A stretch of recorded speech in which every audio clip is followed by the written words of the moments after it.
Murder at Ocean View College, Chapter 1, Discovery. Tuesday morning at 7:30 a.m., the elevator was out again.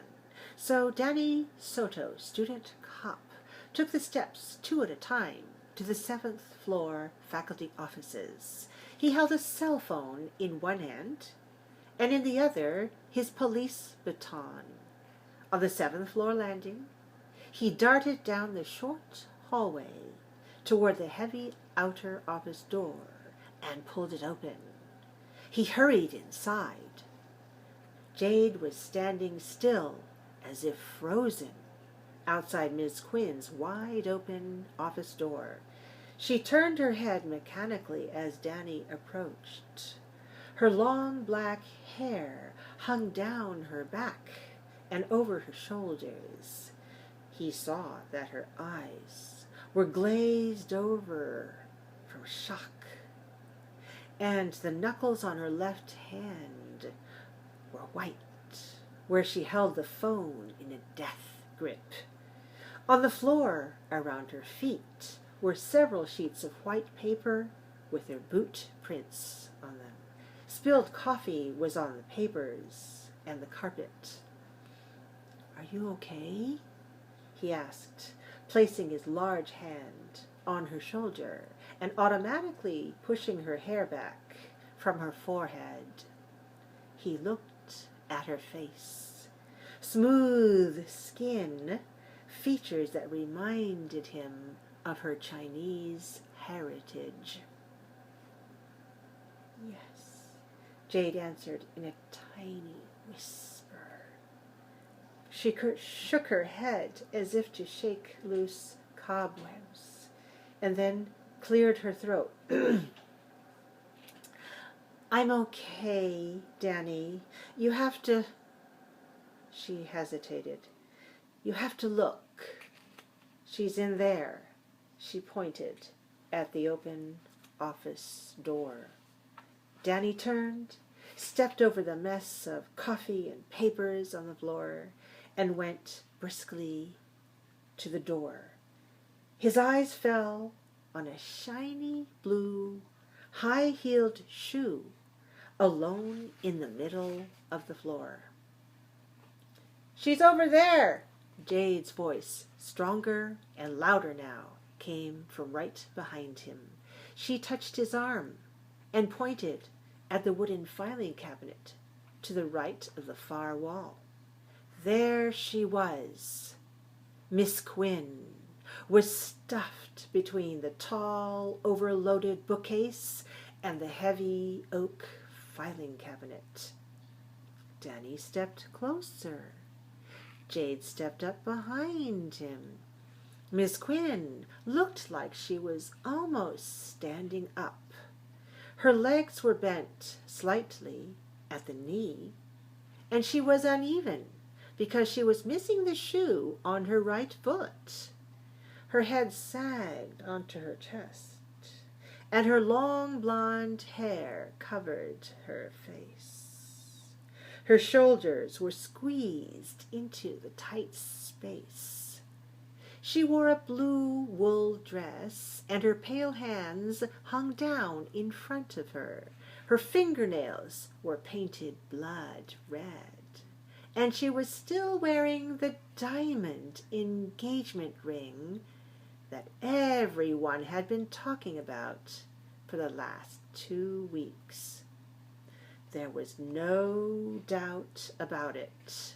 Miss Ruby Quinn was dead. Danny caught his breath. Jade took his hand. They leaned against the bookcase for support. He put his hand on the filing cabinet and leaned closer to the body, trying to discover the cause of death.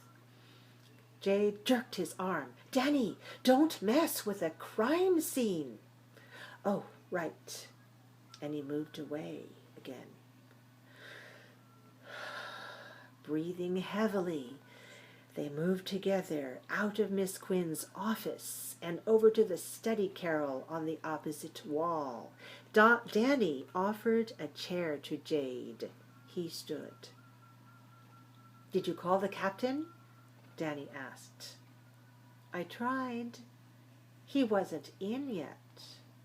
I called you because—" She hesitated.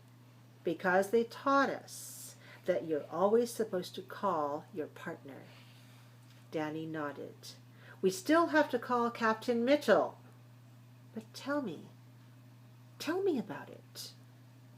Danny tried to sound like he was used to finding dead bodies on campus every morning. Jade took a deep breath before she could speak. She started slowly. Then the words came rolling out fast and smooth. "I found her like this. I had an appointment with her this morning at 7 o'clock. She said she always got here early.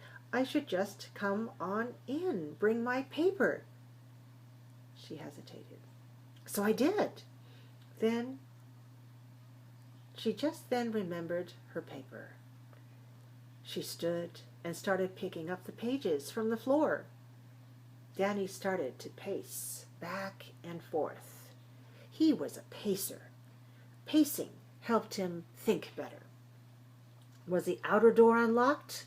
It's supposed to be locked before 8 o'clock. It was open. I just walked right in. Was their office door open? He asked.